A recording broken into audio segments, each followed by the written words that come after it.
Here's my analysis of the Baylor women's basketball game against Oklahoma State. It was pretty bad. I mean, they lost 77 to 56. And I know some people are really upset that we're not going to win Big 12 again. But here's the deal. It was bound to happen. Eventually, you're not going to win all those conference titles in a row. Let's just make that clear. And we've had a bad hand all year long. No Dre Edwards.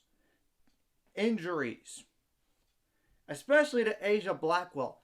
Two of your best players are in street clothes. I mean, that's not mentioning Kendra Gillespie with her personal issue either. So, this was just a bad game overall. And every team has one of these clunkers you want to just get rid of and move on. And I kind of think that's what happened today. Especially after a game in which they felt they won in regulation nearly. If they would have made more plays and made more free throws, they would have won against Oklahoma, a ranked team, number 16, at home. But you lost in overtime. You got to respond better going forward after this beatdown here. I mean, Oklahoma State shot the ball good. I mean, 44.8%, 30 for 67 overall. 9 for 24 on threes, 37.5%, 8 for 12 on free throws.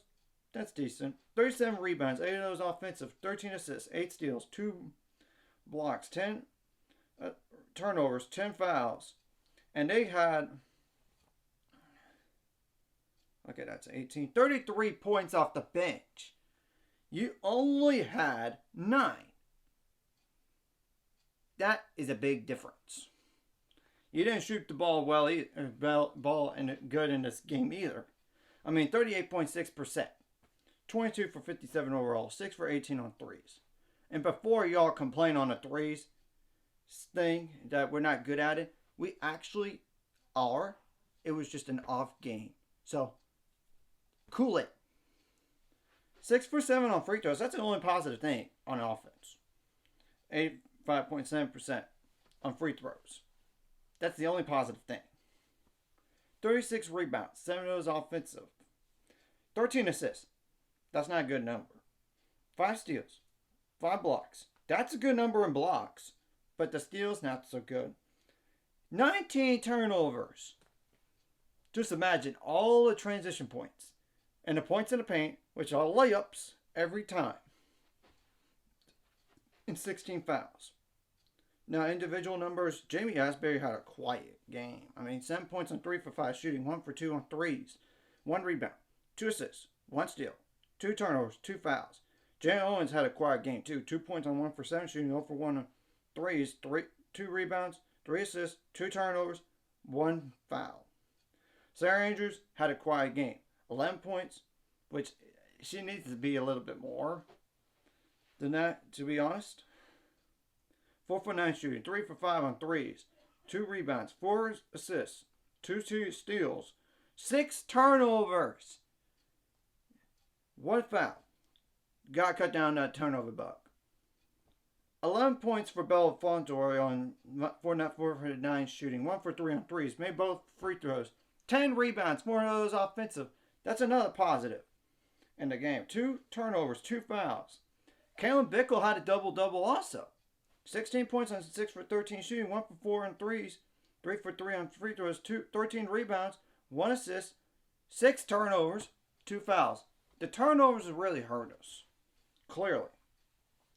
Jan Van Ginbeek didn't record a single point in which both attempts were threes, 0 for 2, 1 rebound, 1 assist, 3 fouls.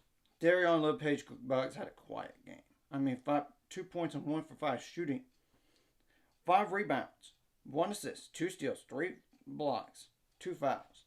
Cameron Ferrer had 3 points on 1 for 4 shooting, 1 for 1 on threes, 1 for 2 on free throws, 2 rebounds, 1 assist, 1 turnover, 3 fouls. Kyle Abraham even played in this game because it was just out of reach. And clearly no Eric Porter. Eric Porter didn't play in this game at all. 4 points on 2 for 3 shooting, 2 blocks. That's it. They have to be better than this. I know they do. And I know Coach Nikki Collins is upset with this game. And I'm not going to overemphasize. And you got, like I said, you got to consider all the bad stuff, bad hand all year long stuff. I mean, that's the truth. Let's just try to find a way.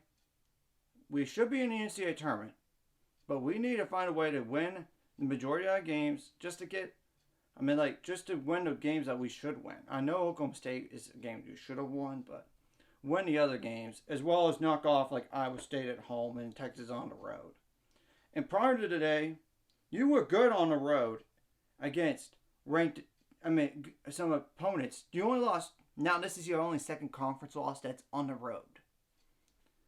Let's just put this game behind us and move forward.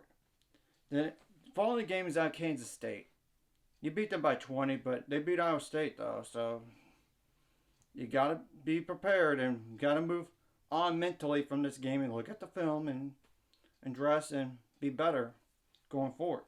You get to host Iowa State, which you beat them already, and actually Iowa State lost today to West Virginia. That helps in the standings. We're tied with them for 4th, which I'm going to go over the standings too. You go on the road at TCU, that's 6-18. They're winless in the conference. I'm going to say this right now. TCU is going to go winless in the conference. Their coach is going to get fired. It's the truth. At home against Texas Tech. On the road to Texas. And your last game is against West Virginia at home. Now, standings, I know it's as of I know there's one game tomorrow, but besides the point. Texas is 11-2 in the conference. Oklahoma 9-3. Oklahoma State 8-5. Baylor 7-5. Iowa State 7-5 too. Kansas 6-6. West Virginia 6-6. Texas Tech 4-8. Kansas State 3-8. TCU's 0-13. So, look, whether we win the conference or not, it doesn't matter. We just got to play better down the stretch. Especially if we want to get up to a better seed than a 6 or a 7. And look,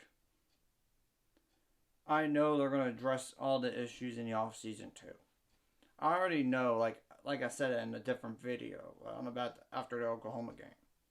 They're going to hit the transfer portal for a center with height and 2 guards like Asbury, except taller. And I know they got one freshman at 6'7" post player coming in. Maybe there's another one. Another player coming. It's not easy to replace a legend, regardless of the sport. In this situation, let's be clear. And programs are not built overnight. And I know she's taken over a powerhouse program, but it's hard to maintain when your roster got depleted partially of last year. And you got to remember too, the only other center we had when Nikki Collins took over, and in terms of high school recruits, the only high school recruit at the time, Miriam Doda, she backed out and released her letter of intent. So that's the thing. You got to get her type of players in. That's the thing.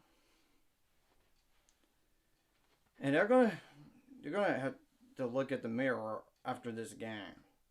And I'm not talking about the loss. It's just how you lost. It's not good.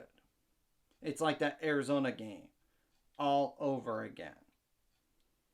We'll just move on, focus on Kansas State, and see what happens from here. Anyways, if you like this content, like and subscribe. See you guys later. 5 subscribers. We're on the road to 500. Let's go.